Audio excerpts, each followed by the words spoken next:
Welcome everybody from KS Foundation. Hello viewers, KS ফাউন্ডেশনের পক্ষ থেকে আমি জাকারিয়া খান আপনাদের সবাইকে আবারও স্বাগত জানাচ্ছি। গত ভিডিওতে আমাদের কিছু ভিউয়ার্স কমেন্টস করছে, তারা নাকি লাস্টে আমি যে ইফেক্টটা ব্যবহার করছি এটা কিভাবে করছি সেটা শিখতে চায় বা জানতে চায়। তো ভিউয়ার্স, আমি আসলে এটা করেছি ফটোশপ দিয়ে। আপনারা বিভিন্ন অ্যানিমেশন সফটওয়্যার দিয়ে করতে পারেন। তো যেহেতু আপনারা এটা বিষয়ে জানেন না, সেহেতু আমার নিজে থেকে যেটা বলবো সেটা হচ্ছে, আপনারা যদি এটা ফটোশপ 7 অথবা ফটোশপ 8 দিয়ে ফার্স্ট শুরু করেন, সেহেতু আপনারা এটা আস্তে আস্তে বুঝবেন, করতে পারবেন। এটা এক ধরনের জিআইএফ বলতে পারেন অথবা অ্যানিমেশনও বলতে পারেন। এভাবে আর কি ছোটো থেকে আস্তে আস্তে আপনারা এটা করতে পারেন। তো ভিউয়ার্স, আমরা আজকে এটা নিয়ে আলোচনা করব। তার আগে বন্ধুরা, যারা এখনও আমাদের চ্যানেলটি সাবস্ক্রাইব করেনি তারা অবশ্যই আমার চ্যানেলটি সাবস্ক্রাইব করুন, লাইক কমেন্ট শেয়ার দিয়ে পাশে থাকুন। ধন্যবাদ। তো প্রথমে আমি যেটা করব, আমি আমার ফটোশপটা ওপেন করব। আমার এখানে ফটোশপ ওপেন। আমি এটা ভার্সন 8 ব্যবহার করছি। আপনারা আপনাদের মতো 7 অথবা 8 যে কোনো একটা ব্যবহার করতে পারেন। পরবর্তীতে আমরা যখন বিগিনার হিসাবে কাজ করব, তখন আমরা ফটোশপ সিসিপিএস এই ইত্যাদি কাজ করব। তো এখন আমি এখান থেকে ফাইল থেকে নিউ, এটা কাস্টম আছে, ঠিক আছে, আমি কাস্টম দিয়ে নিই। এরপরে আমি যদি সব ধরনের মনিটর অথবা পিসি মনিটর অথবা মোবাইল স্ক্রিনে যদি এটা করতে চাই, তাহলে ইমেজ সাইজটা চেঞ্জ করব। ইমেজ চেঞ্জ করতে হলে আপনাদের এটা রাইট বাটন ক্লিক করে ইমেজ সাইজে ক্লিক করতে হবে। সেখান থেকে আপনারা 1920 দেন 1080 এটা নেবেন। এখানে যদি অটোমেটিক চেঞ্জ হয় তাহলে যেটা করতে হবে সেটা হচ্ছে স্কেল স্টাইলস, এটা ঠিক চিহ্নটা উঠিয়ে দিতে হবে। এরপরে যদি আমরা দেই 1920, সরি নিচেরটা উঠিয়ে দিই 1020, হ্যাঁ ঠিক আছে, দেন ওকে। তাহলে আমাদের হয়ে গেল একটা স্ট্যান্ডার্ড মান, যেটা সব মোবাইল এবং কম্পিউটার স্ক্রিনে ফুল স্ক্রিন শো করবে। এরপরে আমরা কন্ট্রোল অল্টার চেপে যদি মাউস পয়েন্টটা ঘোরাই, তাহলে এটা জুম ইন আউট হবে। এরপরে আমরা যেটা করব, আমি খুব সংক্ষিপ্তভাবে দেখাবো। পরে যদি আপনারা এটা আরও শিখতে চান, তাহলে আমি অবশ্যই পরবর্তীতে আরও ভালো ভিডিও ভালোভাবে আপনাদেরকে বোঝাবো। আপাতত যেহেতু এটা আমার সাবজেক্ট না, আমি প্যাটার্ন মেকিং টিউটোরিয়াল বানানোর চিন্তা করতেছি ডিজাইনটা শেষ করে। তারপরে যেহেতু কিছু ভিউয়ার্স আগ্রহ জানিয়েছে, সেহেতু আমার এটা নিয়ে কিছু একটা আলোচনা করা উচিত। সেজন্য আমি ছোটোখাটোভাবে আপনাদের একটু দেখাবো। ঠিক আছে, আমি ওইখানে লিখছিলাম থ্যাঙ্কস। এটা যদি আপনারা দেখেন যে রাইট টু লেফট যাচ্ছে, সেক্ষেত্রে আপনাদের যেটা করতে হবে, এই যে এখানে যেটা দেখতে পাচ্ছেন left to write paragraph direction, এটা আপনারা এখানে ক্লিক দিলে এটা লেফট থেকে রাইটে যাবে। ওকে, থ্যাঙ্কস ফর ওয়াচিং। ওকে, এরপরে আমি যদি এটা চেঞ্জ করতে চাই, আমি কি দেব, এরিয়াল দিই না, ভালো লাগছে না। দেখি আমি এখান থেকে একটু ফন্টসটা দেখি নিই। FONTS ফন্টস কি আছে কম্পিউটারে,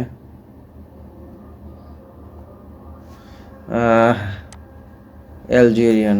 আমি যদি এটাকে অ্যালজেরিয়ান দেই তাহলে এরকম দেখা যাচ্ছে। হ্যাঁ ঠিক আছে, চলবে, সমস্যা নেই। এরপরে আমরা এটা নিয়ে ডিসপ্লেট করলাম। এরপরে আমরা এর উপরে গিয়ে রাইট বাটন ক্লিক করে এটা সিলেক্ট করে আপ ডাউন করাতে পারবো। এরপরে কন্ট্রোল টি ট্রান্সলেট করে নেব। এরপরে আমরা শিফট বাটন এবং অল্টার বাটন একসাথে প্রেস করে এটাকে যে কোনো একটি কানি দিয়ে যদি আমরা টান দিই, তাহলে এটা বড় ছোট হবে। ওকে, দেন ইন্টার প্রেস করব। এরপরে আমরা এটাকে উপরে নিয়ে যাই। এখন আমরা যেটা করব, আমরা যদি এর কোনো ডিজাইন স্টাইল দিতে চাই, সেক্ষেত্রে আমরা চলে যাব এইখানে। লেয়ারে যা যদি আমরা রাইট বাটন ক্লিক দিই তাহলে দেখতে পাবো ব্লেন্ডিং অপশন সিলেক্ট করব। সেখান থেকে আমরা যদি ড্রপ শ্যাডো দিতে চাই ড্রপ শ্যাডো দেব, যদি দিতে চাই ইনার শ্যাডো দেব। তো আমরা একটু ড্রপ শ্যাডো দিই। ওকে 100%, ঠিক আছে 100% থাক। এরপরে আমাদের আউটার গ্লো ভালো দেখা যাচ্ছে না। আচ্ছা ঠিক আছে, ইনার গ্লোটাও ভালো লাগছে না। এরপরে আমরা স্টেইন দিয়ে দেব। স্টেইন দিলে ভালো লাগতেছে। এরপরে আমরা যেটা করব, এখান থেকে আমরা চাইলে কালার দিতে পারি। কি কালার দেব? তা আমরা যেহেতু হচ্ছে আপনার ব্ল্যাক কালার ইউজ করছি, সেহেতু ব্ল্যাকই থাক, গ্রেই থাক। ওকে, দেন এরপরে আমরা স্ট্রোক যদি দিয়ে দিই তাহলে দেখতে পারবো চতুর্থ সাইডে এটা রেড মার্ক হয়ে গেছে। তো স্ট্রোক দিলে ভালো লাগবে না, সেক্ষেত্রে আমি আর স্ট্রোক দেব না। তো ভিউয়ার্স, এখানে শেখার অনেক কিছু আছে। এটা নিয়ে উপর থেকে নিচ পর্যন্ত আপনাদেরকে বিভিন্নভাবে বোঝাতে হবে, সেক্ষেত্রে অনেক লং হবে ভিডিও। আমি আপাতত শর্টকাট আপনাদের সামান্য কিছু দেখালাম, যেটা আমি আগের থেকে সেট আপ করে রাখছিলাম এবং বেশিরভাগই ডিফল্ট সেট আপ আছে। তো সেগুলো আমি আর চেঞ্জ করিনি। আপাতত নর্মাল যেমন ব্ল্যান্ড মোড আমি কিভাবে কি করব, তো এগুলো আমি চেঞ্জ করিনি। এগুলো যেরকম আছে ওরকমই থাক, আমি এরকমই রাখবো। জাস্ট আপনাদেরকে দেখানোর জন্য এভাবেই করতেছি। এরপরে আমরা যদি এটাকে নিউ স্টাইল হিসাবে সেভ করতে চাই তাহলে স্টাইল নাম্বার 1 দিতে পারি, দিয়ে দেন ওকে প্রেস করলে আমাদের এখানে হয়ে যাবে এটা। তা আমরা এভাবেই হচ্ছে এটাকে ডিজাইন করব। এরপরে আমরা যদি চাই যে এই স্টাইলগুলো ইউজ করব না, ডিফল্ট যে স্টাইলগুলো সেগুলো ইউজ করব, তাহলে আপনারা এখান থেকে স্টাইল ক্লিক করে আপনারা আপনাদের মতো ডিফল্ট স্টাইল ইউজ করতে পারেন। যেমন এই স্টাইলটা দেখতে অনেক ভালো লাগতেছে, আর আমরা যে স্টাইলটা করলাম সেটা এখানে সেভ হয়ে গেছে। ওকে, যতদিন পর্যন্ত আনইনস্টল না করবেন ততদিন পর্যন্ত এটা এভাবেই থাকবে। তা আমরা যেহেতু এটা স্টাইলিশ করেছি সেহেতু আমরা এটাই ইউজ করব। এখন আমরা যেটা করব, আমি খুব সংক্ষেপে শেষ করব, ভিডিওটা অনেক অলরেডি 7 মিনিট ওভার হয়ে গেছে। তাই আমি এটাকে উপর থেকে নিয়ে দেন আমি অল্টার এবং কন্ট্রোল প্রেস করে এটাকে নিচে টেনে নিলাম। টেনে নেওয়ার কারণে আমার দেখতে পাচ্ছেন এখানে আমার লেয়ার দুটো হয়ে গেছে। ওকে, তারপরে আমি যদি আরেকটা লেয়ার নিই, তার আগে আমি যেটা করতে হবে সেটা হচ্ছে ক্যান্সেল। আপনাদেরকে দেখেই নিই, আমি এখান থেকেও চাইলে লেয়ার কপি করতে পারবো। এখান থেকে আমি যদি রাইট বাটন ক্লিক করি তাহলে আমার লেয়ারের এই অপশনগুলো আসবে। এখান থেকে আমি ডুপ্লিকেট লেয়ার দিলে আমার এখানে লেয়ার কপি হয়ে যাবে। সেক্ষেত্রে আমার টাইম লাগবে। আমি যদি শর্টকাট করতে চাই তাহলে যেটা করব, আমি এখান থেকে আমরা যদি কন্ট্রোল এবং অল্টার প্রেস করে মাউস পয়েন্ট লেফট বাটন চাপ দিয়ে যদি এটাকে নিচের দিকে নিয়ে আসি তাহলে এটা কপি হয়ে নিচের দিকে চলে আসবে, এবং এভাবে করে আমরা লেয়ারগুলা কপি করে নেব। আমি একটা করে লেয়ার কপি করব এবং আগেরটা মুছে দেব, যাতে করে আমার এটা পরে করতে কোনো অসুবিধা না হয়। আমি একটা করে লেয়ার কপি করছি, আপনারা দেখতে পাচ্ছেন, আগেরটা মুছে দিচ্ছি। এভাবে আপনারা একটা করে লেয়ার কপি করবেন এবং আগেরটা মুছে দিবেন। বন্ধুরা, ভিডিওটা অনেক লং হয়ে যাচ্ছে, আশা করি আপনারা বোঝার জন্য না টেনে সম্পূর্ণ ভিডিওটা দেখবেন, তাছাড়া আপনারা বুঝতে পারবেন না। এমনি আমি ভিডিওটা অনেক শর্ট করেছি, যেহেতু বিভিন্ন অপশনগুলো বোঝানোর জন্য অনেক সময় প্রয়োজন, আর এই ছোট্ট একটি ভিডিওতে আপনাদের সব অপশন বোঝানো সম্ভব নয়। তো ভিউয়ার্স, এভাবে কপি করে আমি আস্তে আস্তে নিচে নিয়ে আসছি।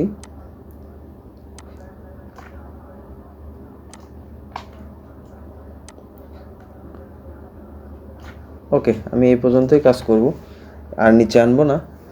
তো এভাবে করে আপনারা এটাকে লেয়ারগুলো কপি করে নিচে নিয়ে আসবেন। তো আমি এখান থেকে চলে যাব ইমেজ রেডিতে যেতে হলে আপনারা edit in image ready shift plus control plus M চাপ দিলে চলে যাবে, অথবা এখানে ক্লিক করে লেফট বাটন ক্লিক করলে এটা ইমেজ রেডিতে চলে যাবে। এরপরে আমরা যেটা করব, এখানে অ্যানিমেশন এটা যদি না থাকে সেক্ষেত্রে আপনারা উইন্ডোজে গিয়ে এখানে অ্যানিমেশনে ক্লিক করলে চলে আসবে অ্যানিমেশন। তাই আমরা এখানে যদি এটাকে নো ডিলে দেই, ওকে, দেন এটা আমরা ফার্স্ট এটা যেহেতু আমাদের ফার্স্ট, সেহেতু আমাদের এটা মুছে দিতে হবে। আমাদের ফার্স্টে আছে সবার উপরে কোনটা, এইটা। এটা যেহেতু আমাদের সবার উপরে আছে, এটাকে আমার একটু জুম আউট করতে হবে। আমি অল্টার এবং স্পেস প্রেস করে যদি মাউসের চাপ দিই লেফট বাটন, তাহলে এটা জুম আউট হবে। ওকে, দেন আমার এটা ফার্স্ট। তারপরে আমি এখানে চাপ দেবো, এখানে চাপ দিয়ে ডুপ্লিকেটস কারেন্ট ফ্রেম, এই ফ্রেমটা আর একটা ডুপ্লিকেট কপি বের হবে। তাই আমি যদি এখানে ক্লিক করি তাহলে আমার আরেকটা কপি হলো 2 নাম্বার। তাহলে 2 নাম্বারে গেলে আমি প্রথমটা মুছে দিয়ে দ্বিতীয়টা ওপেন করব। ঠিক আছে, এভাবে করে আপনারা যে কয়টা লেয়ার নিয়েছেন সেই কয়টা লেয়ার একটা করে বন্ধ করে আরেকটা করে চোখগুলা খুলে দিবেন। তা আমি তৃতীয়টা খুলে দিলাম, দ্বিতীয়টা অফ করলাম। এরপরে আমরা যেটা করব, আরেকটা কপি করে নেব। নেওয়ার পরে আমি এটা একটু বড় করে নিই, আমার কাজ করতে অসুবিধা হচ্ছে। ওকে, এরপরে আমি এটা খুলে দিলাম, এটা অফ করে দিলাম। এভাবে করে আপনারা একটা করে খুলে দিবেন আর একটা করে অফ করে দিবেন। ওকে, একটু দ্রুত করতে হবে।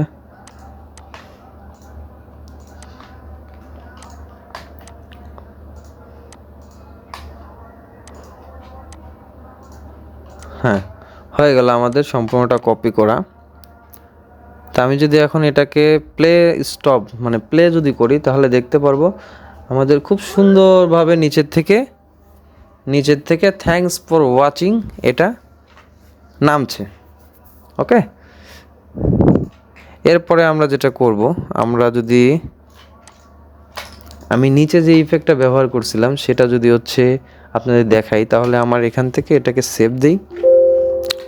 আমি সেভ দ্য ডেস্কটপে সেভ দিই। ডেস্কটপ যেহেতু আমাদের টিউটোরিয়ালে চলে যাব, হ্যাঁ এখানে 1 লিখে সেভ দিলাম। এরপরে আমরা চলে যাব ফটোশপে এডিট করতে। ওকে, এরপরে যেটা করব, আমরা আমাদের লোগোটা নিয়ে আসব।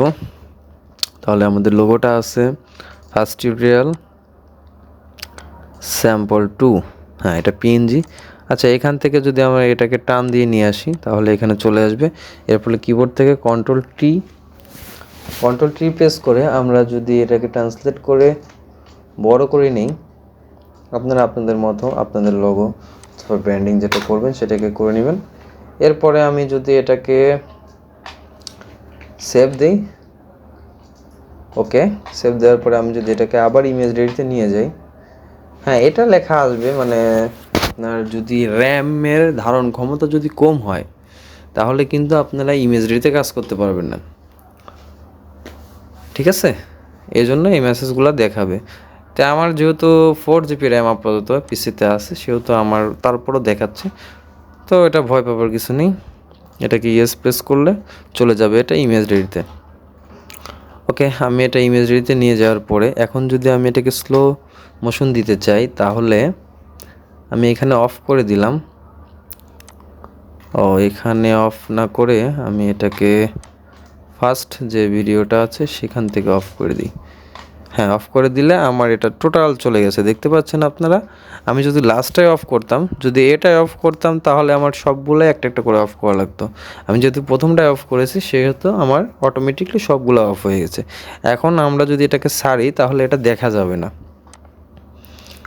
ওকে, তা আমি 9 নম্বরে চলে গেলাম। 9 নম্বরের লেয়ারে গিয়ে আমি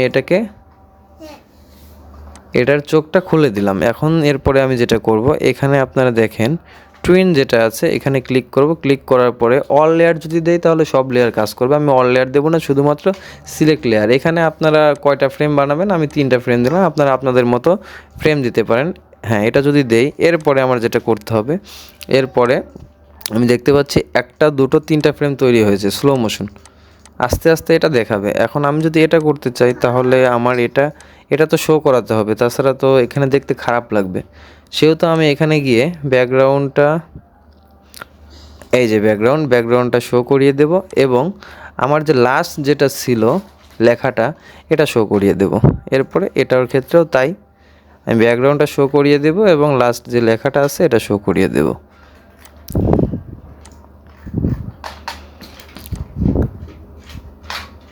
ওকে, দেন আমি যদি এটাকে এখন ছাড়ি তাহলে আমি দেখতে পাচ্ছি এটা খুব সুন্দরভাবে স্লো মোশনে ওপেন হচ্ছে। এখন এটাকে যদি আমি ইন্টারনেটের মাধ্যমে দেখতে চাই সেক্ষেত্রে এটা চলে যাবে অনলাইনে। হ্যাঁ, আপনারা দেখতে পাচ্ছেন খুব সুন্দরভাবে এটা হচ্ছে। আমি যদি এটাকে একটু জুম আউট করি, হ্যাঁ, তাহলে আপনারা দেখতে পাচ্ছেন আমি যেটা আমার ভিডিওতে টিউটোরিয়াল ভিডিওতে লাস্টে যে ইফেক্টটা ব্যবহার করছি এটা ঠিক সেরকমই হয়ে গেছে। আমি যেহেতু অনেক সময় নিয়ে করছি আরও সুন্দরভাবে, সেহেতু এই টিউটোরিয়ালটা ওইভাবে করতে গেলে অনেক বড় হয়ে যাবে, সেহেতু আমি অত বড় করছি না। তো ফ্রেন্ডস, এরপরে আমরা কিভাবে সেভ দেবো, এটা সেভ দিতে হলে আমাদের যেটা করতে হবে, আমরা এখান থেকে ফাইলে যাব, ফাইলে থেকে সেভ অপটিমাইজেশন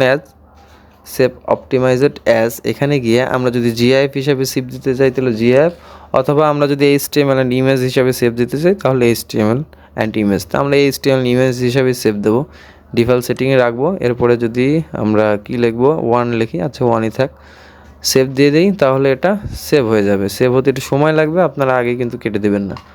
দেন আমি এটাকে মিনিমাইজ করি, এটাকেও মিনিমাইজ করি। এরপরে আমরা সেভ দিলাম কোথায়, খান। ওফ, এখানে তো অনেক। আচ্ছা, এই যে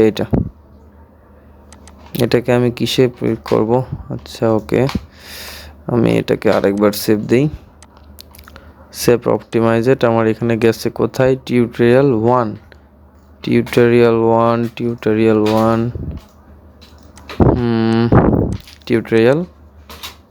1, এই যে এখানে। হ্যাঁ, তো বন্ধুরা, এভাবে আমরা ফটোশপ দিয়ে খুব সহজেই জিআইএফ বা অ্যানিমেশন তৈরি করতে পারি। তো আজকের ভিডিও এ পর্যন্তই। পরবর্তী ভিডিও পেতে চ্যানেলটি অবশ্যই সাবস্ক্রাইব করুন, লাইক কমেন্ট শেয়ার দিয়ে পাশে থাকুন। ধন্যবাদ। Thanks for watching. Please subscribe our channel.